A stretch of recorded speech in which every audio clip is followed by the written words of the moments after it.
Hello, beholders. My name is Ankush, and I'm welcoming you to our dark world, H on H.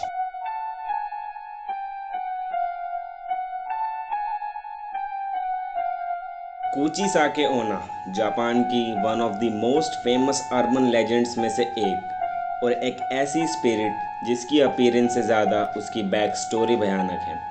और आज हम इसी urban legend को explain करने जा रहे हैं। कुचिसाके ओना एक जापानीज अर्बन लेजेंड है और इसका जापान के लोगों में एक अलग ही डर है। कुचिसाके ओना एक ओनर्यू है जो एक घोस्ट और मॉन्स्टर की स्पीसीज होती है। ओनर्यू आमतौर पर वो लोग बनते हैं जो अपनी लाइफ में काफ़ी बुरे दौर से गुजरे होते हैं। ओनर्यू एक बदले की भावना रखने वाली सोल होती है और अगर ये चाहे तो किसी भी इंसान को चोट पहुंचा सकती है। कुचिसाके ओना ने भी अपनी बैक स्टोरी में काफ़ी सफ़र किया है, जिसकी वजह से उसकी स्पिरिट एक ओनर्यू बनी है। और इस स्पिरिट के कुछ कैरेक्टरिस्टिक्स भी हैं, जैसे कि इसके लंबे बाल होते हैं और इसकी स्किन नॉर्मल लोगों के कंपैरिजन में ज़्यादा वाइट होती है।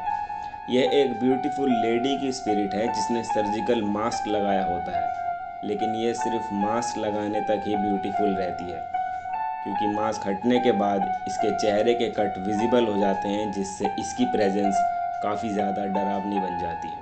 जब कुचिसाके की स्पिरिट को देखा गया था तब उसने एक ट्रेडिशनल जैपनीज ड्रेस पहनी हुई थी और उसके हाथ में एक शार्प ऑब्जेक्ट था। इसके पास कई सारी सुपर नेचुरल पावर्स भी हैं, जैसे कि फास्ट स्पीड और रेजर शार्प टीथ एट्सेट्रा। और इसका अपने हर विक्टिम को मारने का तरीका उससे पूछे गए सवाल और उसके जवाब पर निर्भर करता है। जितना बुरा उसको आपका जवाब लगेगा, वैसे ही आपको मौत मिल सकती है। कुचिसाके ओना की स्टोरी 1700 के आसपास की है। कुचिसाके ओना एक जापानीज सामुराई सोल्जर की वाइफ थी और बहुत ही खूबसूरत थी। वो अपने टाउन की सबसे ब्यूटीफुल लड़की थी और टाउन की दूसरी लड़कियां उसकी ब्यूटी से जला करती थीं। और कुचिसाके को भी अपनी खूबसूरती पर नाज था।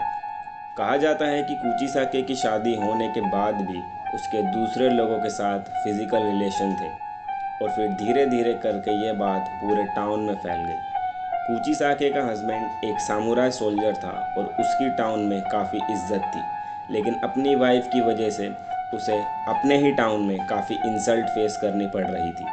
तो इसलिए उसने गुस्से में आकर कुचिसाके के फेस पर अपनी तलवार के एक ही वार से एक ऐसा जख्म दिया जिससे उसका चेहरा पूरी तरह से कट चुका था और ये जख्म उसके राइट ईयर से लेकर उसके लिप्स को क्रॉस करते हुए उसके लेफ्ट ईयर तक जाता था और इसी कारण कुचिसाके की दर्दनाक मौत हो गई। उसके हस्बैंड ने कुचिसाके के फेस पर इसलिए मारा था क्योंकि उसे अपनी ब्यूटी पर काफ़ी घमंड था।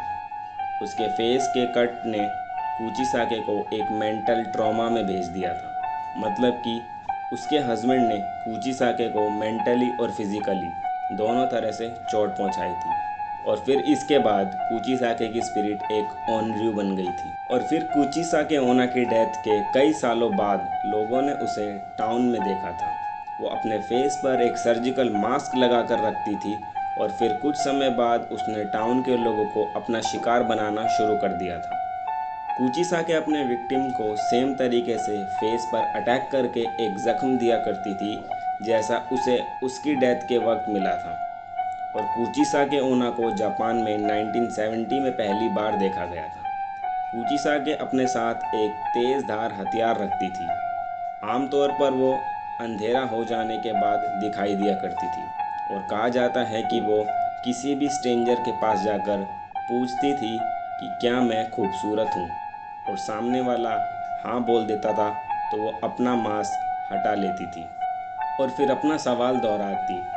और अगर कोई स्ट्रेंजर फिर भी हाँ बोलता तो कुचिसाके उसके फेस पर भी अपने नुकीले हथियार से जख्म बना देती, और अगर स्ट्रेंजर ना बोलता तो कुचिसाके ओना उसे भी मार दिया करती थी, लेकिन और भी ज़्यादा खौफनाक तरीके से। और अगर कोई इस स्पिरिट से भागने की कोशिश करता, सो एज आई सेड कि कुचिसाके सुपर नेचुरल पावर पोजेस करती है, जिससे वो अपने विक्टिम को भागने नहीं देती जब तक उसे उसके सवाल का जवाब न मिल जाए। मतलब कि ये एक आगे कुआं और पीछे खाई वाली सिचुएशन होती है। अगर आपने हाँ में जवाब दिया तब भी विक्टिम का मरना तय है, और अगर ना में कहा तब भी।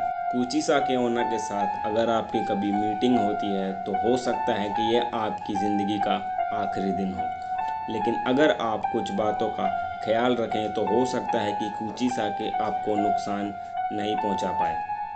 जब कूची साके आपसे ये क्वेश्चन पूछे कि एम आई ब्यूटीफुल, तो आपको हाँ में आंसर करना है, और फिर जब वो अपना मास्क उतारे तब आपको उसे किसी तरह कंफ्यूज करना है।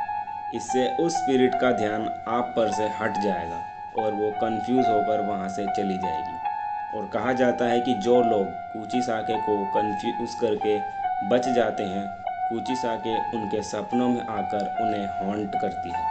इन 1970 कूची साके ओना का टेरर जापान में बहुत ज़्यादा फैल चुका था, क्योंकि 70s से पहले लोग कूची साके ओना को एक मिथ मानते थे।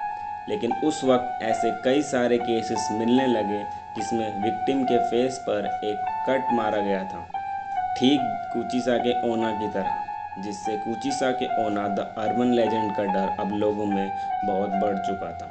और कूची साके ओना ने बच्चों को भी अपना शिकार बनाना शुरू कर दिया था, जिसकी वजह से पेरेंट्स ने बच्चों को स्कूल भेजना बंद कर दिया था। और साथ ही में जापान के लोगों ने लेट नाइट आना जाना भी बंद कर दिया, और अगर बच्चे स्कूल भी अटेंड किया करते थे तो वो भी ग्रुप में जाया करते थे, जिनमें एक सीनियर टीचर उनको लीड किया करती थी, क्योंकि कूची साके एक इंडिविजुअल को ही अपना शिकार बनाती है। और फिर एक समय के बाद ये घटनाएं होना कम हो गई और जापान में सब पहले जैसा होने लगा। पेरेंट्स अब अपने बच्चों को स्कूल जाने देते और रात होने के बाद भी लोग काम पर जाते। लोगों को लगा कि कूची साके ओना का घोस्ट अब फिर से जा चुका है और अब उन्हें कोई खतरा नहीं है। Guys, please do subscribe our channel, like this video and comment down below.